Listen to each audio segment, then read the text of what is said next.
Welcome to Norfolk Perspective City Slice. I'm Bob Batcher. Well, I'm going to share my morning routine with you. In a couple of seconds, you'll know why. I get up, I don't know, between 5:30 to the sound of the Virginian Pilot hitting my front door. I go to the front door, get the paper, make my coffee, read the paper, listen to a certain TV channel, besides this one, and catch my news, and then go to Pilot Online. And when I was sharing that story with David Millet, he said, "Can I come on your show?" Did it go that way? It pretty much went that way. Actually, so I think you I were telling the groveled. truth, Bob. No, I begged. Yeah, begged right. you to come on. David Millet, the publisher, president of Pilot Media Companies. Right. Okay, well, where's my favorite paper in the middle of all that? Still very much in the middle of all that. So it warmed my heart to hear you tell the story of your morning routine. Well, to be honest, I will be candid with you. Yeah. In those years that I was the PR manager for the city, I did it for my own defense. You're right. It's like, what are they saying about I come the outside, city of Norfolk? Yeah, did you see the paper? Right. Now, at the same time, I was hearing people say, "Did you read the paper today?" I was hearing from people, "Well, nobody reads papers anymore." Right. Okay, where I have are to we? say, I love that one because I love the chance to dispel that myth. So it's funny how people will say that. Well, I know I'm a dinosaur, but I still read the Pilot in print every day, or I have to have it in print every Sunday. And I say, well, good news, time out. You have a lot of company, so it depends what day of the week it is. But let's pick a Wednesday, for example. On Wednesday, 332,000 people will read the Virginian Pilot. On an average Wednesday. On an average Sunday, 435,000 people will read that day's Virginian Pilot. So this concept of, hey, I'm the only one, or I'm the dinosaur that reads print is really not at all true. So I'll say you have a lot of company with people listening for that knock on their door in the morning as the paper is delivered. So still the reach of the Pilot really, really vast. What's happening, though, is a lot of people are adding digital. That's the big change going on in our industry. Well, usually by the time I finish reading the paper and listening to that TV station that you used to be a partner with, I don't know if you are now or not. No longer. Okay. When I go over to Pilot Online, there's at least, I don't know, 6 stories by that time of kind of updates. Yeah, breaking news. Yeah, so we are a news and information company. For sure, and certainly the Virginian Pilot is that. And our franchise, really, our job with Pilot Online is to be the leader in Hampton Roads in terms of the amount of breaking news.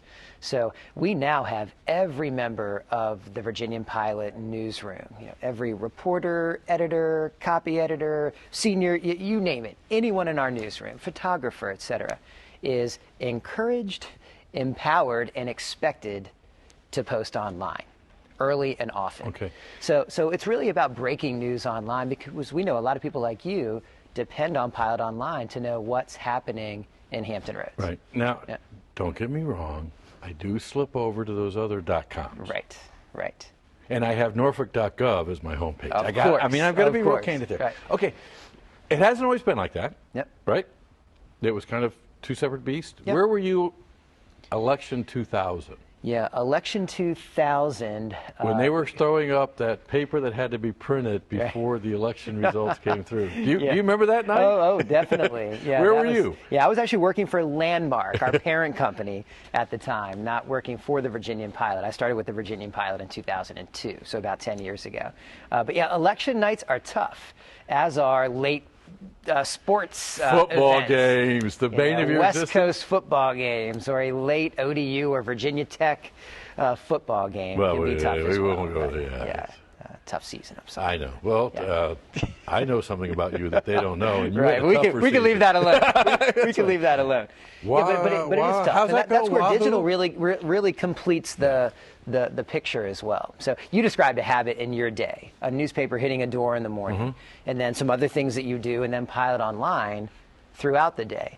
Well, it's funny, what's happening now is we see a completion to that circle, and it's happening with these two things. Oh, gosh. So you described a newspaper print, most often read in the morning.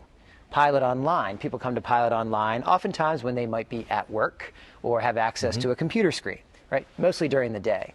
Well, we look at these two devices, so a smartphone or mobile phone and a tablet, and these are really adding to the consumption of news and information. So mobile, this keeps you in the know even if you are not at a computer screen. So you can download, and I hope you have, the Pilot Online mobile app. So it is native app for iPhone, Android, even a BlackBerry, and you can get breaking news throughout the day, all day long, wherever you are. So it's really breaking news on the go. That has been very important. This is probably the biggest game changer in our industry since the PC. And this is a tablet. So what's happening with tablets is pretty amazing. So first is tablet adoption is really taking off. What we're seeing is right now about a third, almost a third, 30% of the page views of people consuming Pilot content are happening on mobile devices. And the fastest growing area, tablets. Now I'll ask you a trivia question. What time of day might you guess that people consume the most news and information from our sites on a tablet? Dinner time, evening? Yeah, exactly. So it's later in the day, 8 to 10 p.m. So it's even after dinner.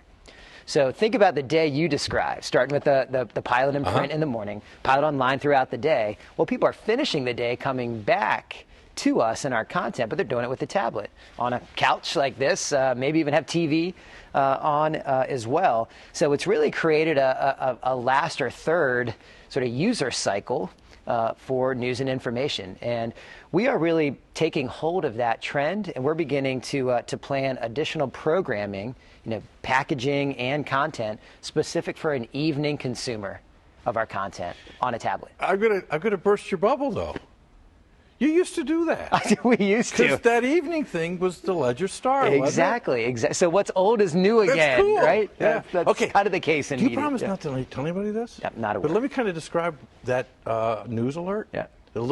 It's not Inside Scoop anymore because we televise our informal sessions. Yeah. But usually, the way it's set up for the people that watch it, you got the council in the middle of the table, Right. staff on one side, public on the other side, and Jill or Clay are normally sitting there.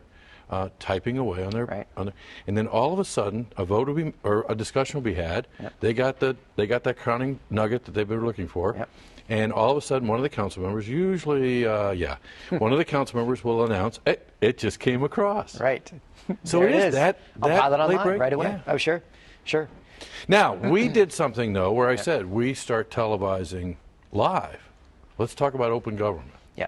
What does that do to the news media then? When you start we have our own medium. Yep. Are we competing with you? I don't think we're competing because I think in many ways we have similar objectives, which is we want to make sure that the public knows what's happening in their community. So an elected government and a government that's funded by taxpayers certainly has an obligation to communicate openly to their citizens that they represent. So that's clearly a role. Our role is to do that as well. We get to take a third-party perspective on it. So there is certainly the reporting of it, and then there is the editorial side of our business as well. Those two are different arms on the same body, and very separate. But I think we have a similar mission. I don't think it's competing. I think it's a similar mission, which is to inform citizens about what's happening in the community and how public funds are being used.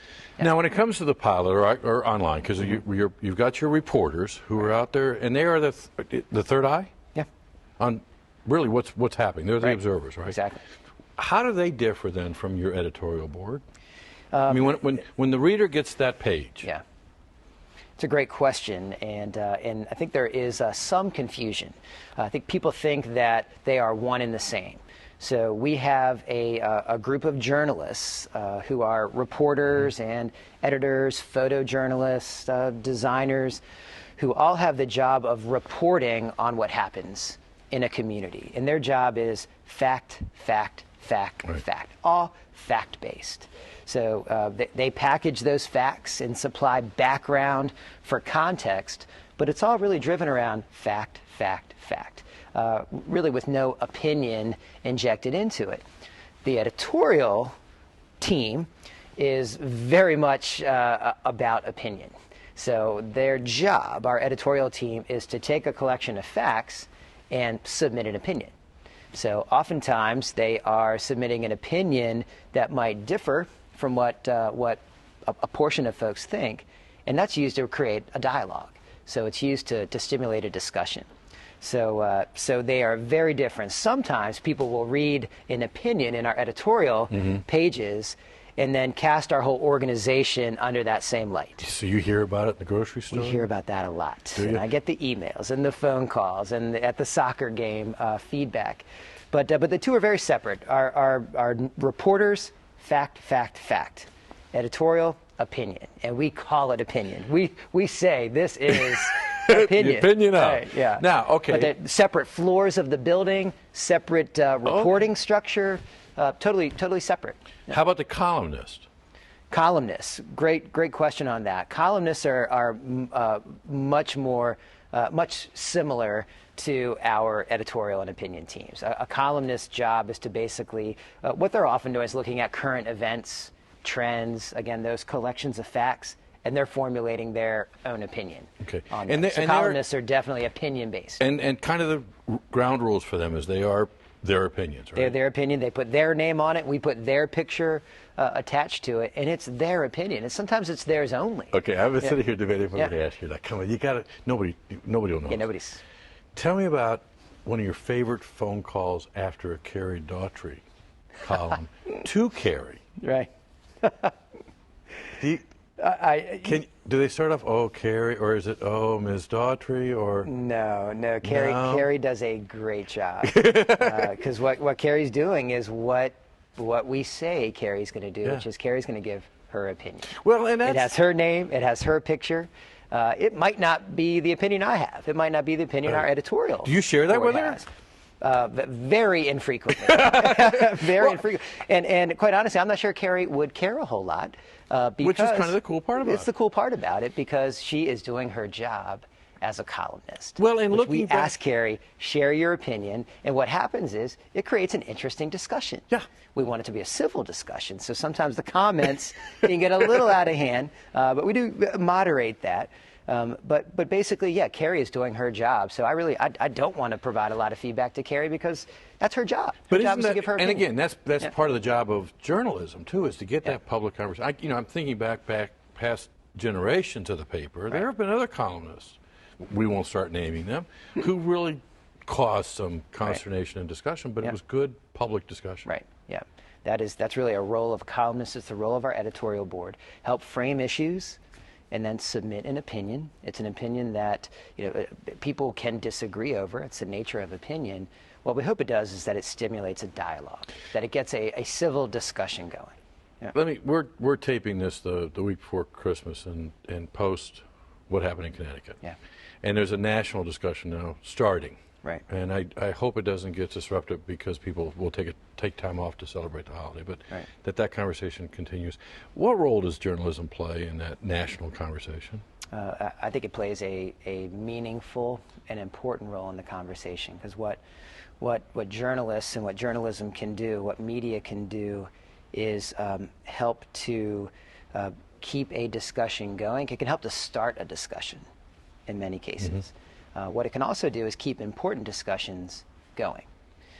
What that can hopefully do at some point is maybe spur action.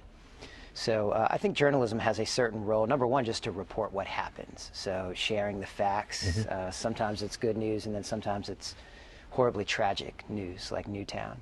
But it's journalism's role to share those facts. Then also the media can play a role in helping to just frame the issues that either results that may have led to certain actions and behavior or actions that might be taken as a result of. And that's how you'll see us dealing with it. Certainly we will continue to report on the developments in our news coverage, but then we'll also be weighing in, as we already have, with some editorial and opinion about the situation and things that could be done. Yeah. Where does the reader play in? I mean, before online, and yes, there were days before online, when you had to write the letter, Right. mail it in, Yep. and maybe 6 or 7 letters would get written to the editor. Right. Now you can have 500 anonymous, and let's talk about that, anonymous comments online. Yep. So that dialogue can be fast and furious. Do you try to craft your message around that reader input? Well, I wouldn't say we craft the message around the reader input as much as we want to provide the reader input back to our readers. Okay. So that's certainly the role that letters to the editor that's a role that Letters to the Editor have played for a long time, which is helping to hold a mirror up to the community about what readers are saying and then share that back in a broader fashion. That happens, though, on almost every story that's written, every editorial, every column, now through online comments. So now our readers just have a much broader way that they can participate in the conversation. So as you mentioned, only a few letters are going to get published on a daily basis. But online, we will have hundreds and hundreds of comments published every day. Every day. Hundreds of comments. You noted anonymity. That's a real controversy right now in the online news, online journalism world. Why I mentioned it. Yeah, so I tell you, we wrestle with it. It's an issue for us because there are times where the anonymity is clearly providing cover to someone to be very uncivil, to be inappropriate, to violate the standards that we have put on our websites for participation. So there's a requirement for us to monitor those. One of the things that we've done is for our editorial and opinion content, we have launched what's called verified commenting. And that means we are asking the reader, the participant, to tell us who they are, and then we verify that through a verification process in the same way we do for a letter that's published, a letter that's published in the newspaper. And then it's a verified commenter with their actual name assigned to the comment. So if you go to our opinion sections and with our editorials, you'll see that those are verified commenter only. And the conversation is different. That doesn't mean it's a conversation where everyone agrees with what we're saying. In fact, a lot of it is disagreement, but it does tend to be more civil, and it does take a little less monitoring and rejection of comments that we see with anonymous comments. So we're evaluating the role of anonymous comments. Okay, I've got to switch gears with you because I want to talk about the personalities and the personality of the paper because we hear about Murdoch and the international media, and Landmark is up there with them. I mean, but you're still the hometown paper with hometown people. I mean, I can throw out the name Colonel. Who would have thought if I'd mentioned Colonel Slover, people would know who I was talking about. Right. Yep. Here in Hampton Roads and right here in Norfolk, certainly. So Colonel Slover was in many ways the founding father of what is the Virginian Pilot as we know it. He was Frank Batten's uncle, and he basically put Frank Batten at the ripe old age of 27 in charge of the Virginian Pilot. Named him into the publisher role at age 27. And Frank Batten Sr. served in that role for 22 years. And so really the Slover Batten family, they are the patriarchs, the founding fathers of what we know today as the Virginian Pilot and Landmark. And truly visionaries because, you know. Absolutely. He came up with this cockeyed idea about people would be interested in the weather 24/7. Right. So Landmark created from scratch, from an idea on paper, the Weather Channel. And there were people that actually said, bad idea. People laughed at Frank Batten and others who were involved, like W. Wynn, and others said, that's like watching paint dry. Well, it turns out that can be a very good media business. And then lots of utility and value to users. I mean, think about the weather impacts your life every day, all day long. So it turned out it was a brilliant idea, very innovative, and really spoke to the vision that Frank Batten had. Well, and when others were playing around with the .com fad, they got into it full steam ahead. They got into it early. They were early pioneers in cable television, which might not be as well known locally. That's not just cable Landmark channels. Cable, So early in terms of aggregating cable franchises, certainly early in the internet. So Pilot Online turns 20 years old next year. Wow. So founded in 1993, one of the first newspaper-based media companies to have a website. You know, in 1993, a lot of people didn't know about the internet. And already Pilot moving quickly to establish Pilot Online and start publishing to the web. Now, we've been talking for the last couple of minutes about the kind of really the business psyche. So is media today, and in Pilot media, is it driven by business practices or journalism practices? That's a great question. So we just had a meeting, an all-hands meeting that we hold quarterly, and it's a chance for me to talk to our entire company. And at a meeting we had just last week, I shared a quote from Frank Batten. So we're talking about the founding fathers, and certainly Frank Batten is really our founding father. And I had found a collection of speeches that Frank Batten Sr. had given. And I found one that just really spoke to me, and I shared it with our employees just last week. And what Frank said is, we as a company really have two key purposes. The first is to deliver extraordinary dedication to public service. So first, extraordinary dedication to public service. That's what you do in journalism, right? Public service. The second is to deliver outstanding business performance.